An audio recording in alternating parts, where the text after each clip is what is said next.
Good Friday morning, everybody. It's going to be a great weekend. We're looking forward to be gathering together again in the sanctuary this Sunday. And as Max Lucado said one time in one of his books, it's Friday, but Sunday's coming. And we're looking forward to that. And this Sunday's going to be kind of special because I think my Nancy's going to be preaching to us. I know she is. So come join us and let's have a grand time together.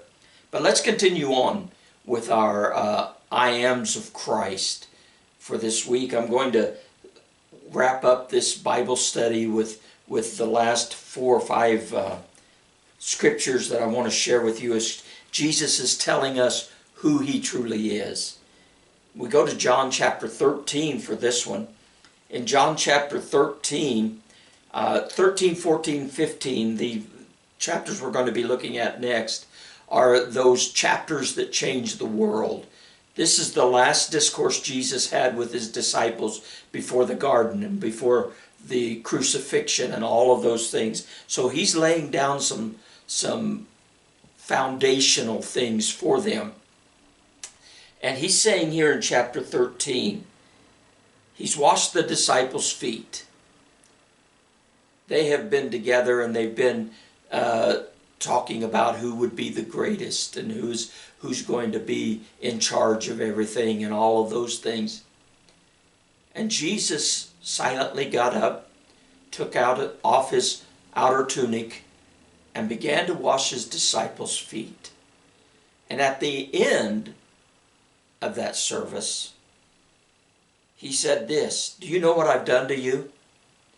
You have called me Master and Lord. And so I am. I am your Lord and Master. But if I have washed your feet, you also ought to wash one another's feet." He was showing them a different thing. He was guiding them, and he guides us in everything that we do. But he was guiding them from the idea of being in charge to the idea of being a minister, of being one who goes out and touches people's lives and ministers to them. His example was showing the disciples that we should all be servants and ministers to each and every one of us, from the least of these even to the greatest. And let's do what Jesus has asked us to do, for he is our Lord and Master. In chapter 14, after chapter 13, he talks about things that are going to happen. And we come into chapter 14, and he says in verse 6, "I am the way, the truth, and the life. And no man comes unto the Father but by me." You see, he's in this explanation, and he's telling the disciples, they've asked him, well, where are you going? Because in chapter 13, he told them that he was going to be separated from them. And where are you going and what's going to happen? Can't we go with you? And Jesus said, you will. You'll follow me. But he's telling us even down through the centuries today that I am the way, the truth, and the life. That I'm faithful. That I'm going to walk with you. I'm going to be your guide. He will never lead us wrong. He will always lead us to that place as we stay in tune with him, to that place of safety, because he's the way. And if we follow him, we'll never stumble. In chapter 15, he begins to talk about something a little different. He says, I am the true vine. In other words, he's our life source. He's our stability. Christ is the root that we grow out of. We are the branches. We are the ones that flourish because we are in the true vine. He takes care of us. And we produce, and we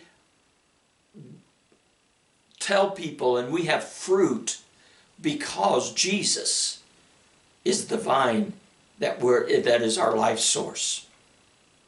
Then there's one last place that he talks about being the I am. And it's found in the Revelation.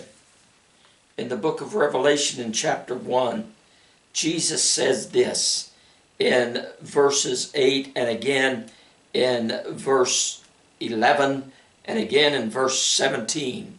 He says this, I am the Alpha and the Omega, the beginning and the end, the first and the last. I am he that lives and was dead, and behold, I am alive forevermore. Jesus, the first and the last. He was there in the beginning. In the beginning, God. John chapter 1 says, in the beginning was the Word, and the Word was with God, and the Word was God.